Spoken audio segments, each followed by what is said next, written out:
meron na nahanap si Apo Mayor na binanggit niya, kaya ko siya isinama dahil meron siyang binanggit because he said something to me while we were having lunch that I thought our Kakailian deserved to know, and with regards to not only the savings that the city has found, but as the method to which those savings came to be. So I'll hand it over to our mayor. When they audited the prices of the city, meron silang mga nahanap na the procurement was up to 3 times more expensive than what the price should have been.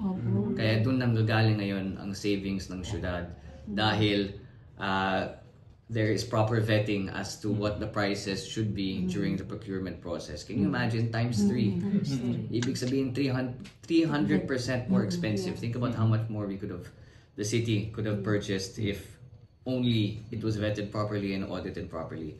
And I flagged that because, as you know, during 2024, I think, sometime last year, I flagged one of the projects that was requested for 500 million, which was the road behind SM. Now, sinabi sa akin, namumuliti ka lang ako, at I only flagged it at the right time because of this and because of that. But if you look at the pattern, actually, yung kalsada sa likod ng SM, kumpleto na. Pwede niyong tignan. And it was done at a cost of 30 million pesos, not 500 million pesos. In fact, the original proposal was that the Office of the First District would ask Congress to fund 500 million pesos and a private company, SM, would fund the other 500 million. 1 billion pesos total ang hiningi.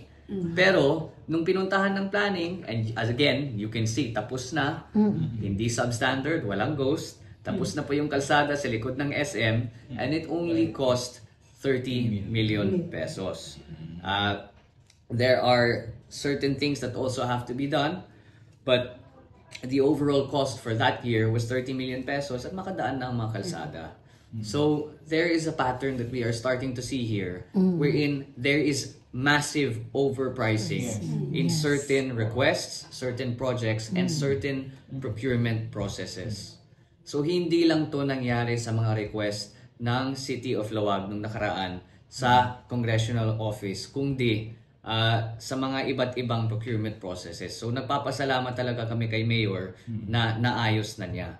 At least ngayon, everything is priced in the appropriate way.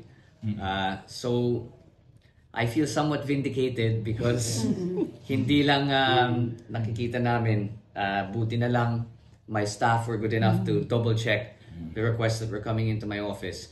But now we see the same pattern that's happening when we audit the city procurement processes. Honestly, I don't think that's not for us to do. May bagong ombudsman, i-report na lang sa ombudsman.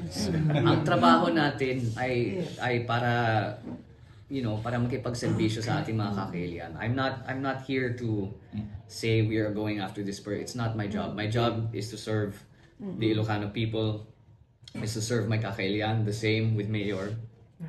We are not being vindictive. We are simply flagging and making sure that everything is accounted for. Alam naman natin, transparency and accountability ang hinihingi ng tao ngayon. So that is what we are trying to do.